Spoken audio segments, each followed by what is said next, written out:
Why am I paying all this money to live in Washington, D.C. when the clubs is closed?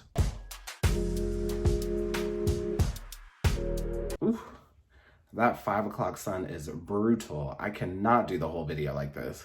Hi everyone, my name's Dimitri and welcome back to my channel. If you're enjoying my videos, please make sure to pound that like button, pound that subscribe button, and ring that notification bell. My apologies if I look a little rough right now. I have not shaved and I'm not going to.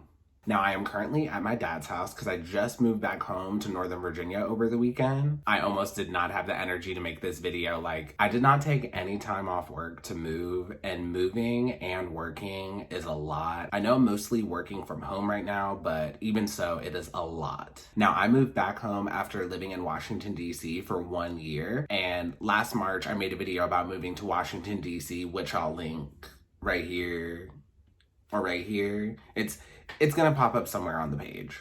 This is actually my third time moving back home to my dad's house, but whatever, that's what millennials do. In this video today, I'm gonna talk to you about why I moved back home and the reasons that pushed me to move back home from living in Washington, D.C. Now, before I get started with the video, I have some exciting news to tell you guys. I hit 50 subscribers on YouTube. Now, clearly this is a very small accomplishment, but you gotta get started somewhere, and I always appreciate the little wins in life. Right now, I'm still in shock that I lived in Washington, D.C. for a full year. The year flew by. Okay, so let me get started on why I moved. We're gonna backtrack a little. So I moved to Washington, D.C. in October 2019, so 1 year ago from today. I mainly decided to move because honestly, it was time. I had lived at my dad's house for 5 years and I was finally at a point where I was making enough money to live on my own. And I was just at that point, I needed something new, so I decided to move. And also, all of my friends and stuff live in Washington, D.C., so if I wanted to go out or do anything, I would basically have to trek it all the way to the city. And if there is no traffic, it's like an hour drive. Okay, so I moved in October. Fast forward 6 months. Wait, October, November, December, January, February, March. Yeah, fast forward 6 months to March 2020. Coronavirus hits. Yikes.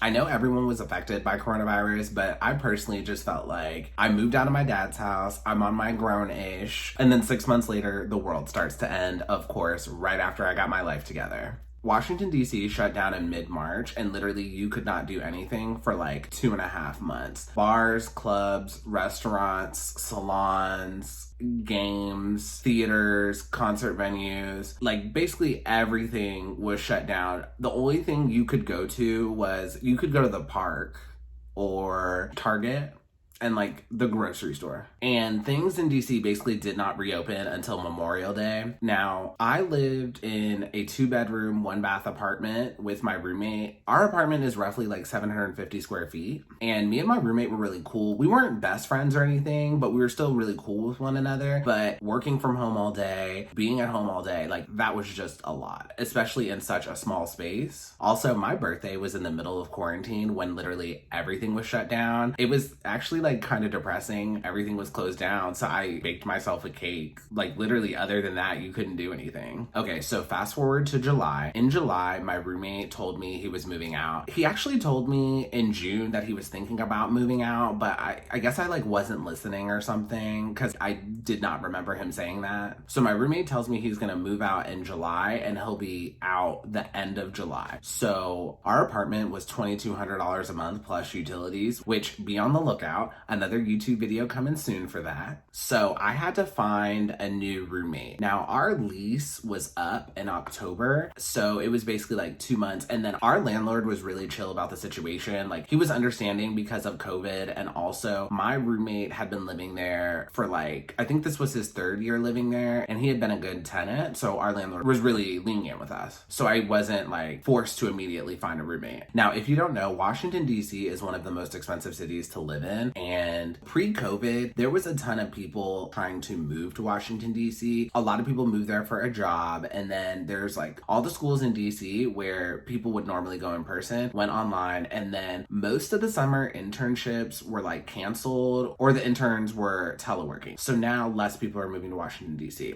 So long story short, I was struggling to find a roommate, Also, my apartment was not the greatest. So back in June, when the Black Lives Matters protests first started popping off, there was a shooting like on my block. And after that shooting, the Metropolitan Police Department moved a camera to like my block. And I had a couple people interested in the apartment and they checked it out. But after they saw the camera, I'm pretty sure they were like, whoa, what happened here? And like they Googled it and then decided they didn't want to live there. Now, back in October, when I was trying to move to DC, there was a ton of competition and a ton of people like trying to get into the city. But now, after COVID, it's like the opposite. Like, it's harder to find people trying to move to DC. So I was struggling to find a roommate. And then my second option was I was considering moving on my own and living by myself. If I lived on my own, I would be paying at least $1,700 a month. And honestly, I'm cheap and I didn't want to spend that much money.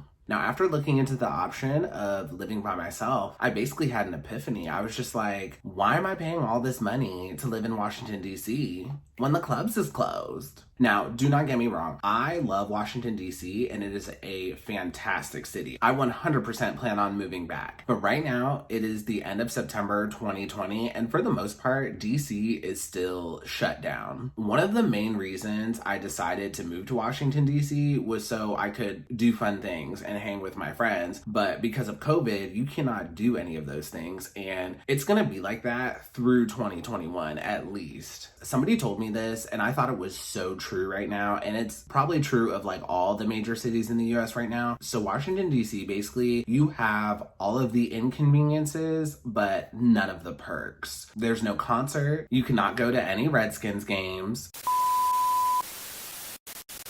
I meant the Washington team. No basketball games, no baseball games. The clubs, for the most part, are all still closed. A few of the clubs are also restaurants, so I think the restaurant part is open in some of them, but for the most part, all the clubs are still closed. The bars have reopened, but honestly, going to a bar in DC right now sucks. Me and my friends bar hopped a couple weekends ago, and I really did not like it. The rules for going to a restaurant or a bar in Washington, DC are very strict. The maximum number of people you can have at a table in Washington, D.C. is 6 people. Most of the bars and restaurants have like a 2-hour time limit. So we had a group of 6 people, and then there were a few, like 4 other people who were like kind of joining us. So we were trying to get 2 tables next to each other, and it just became such a hassle. Like, it was so annoying. And then when you're at the table, you're not supposed to get up. You're only supposed to get up to use the bathroom, or I guess like go outside for a smoke, or if you need to take a phone call or something. Also, you're not supposed to stand either. Like, you're supposed to stay seated at your table. So basically, if you go to the bar now, it's like going to a restaurant. And also, like, I don't know about you guys, but I feel like when you go to the bar, like, you have the people you go with, but your sole purpose is not to just hang out with the people you go with. You go there to also try to meet new people. So after Memorial Day, things in DC like slowly started to reopen, but for the most part, you still really couldn't do anything. Like, you could go to the park and like other outdoor activities, and basically like that was my social life. Like, I would go to the gym, and then sometimes I would meet in the park with friends, and like that was it. And I was like, why am I paying all this money in rent just to go to the park? Like, no.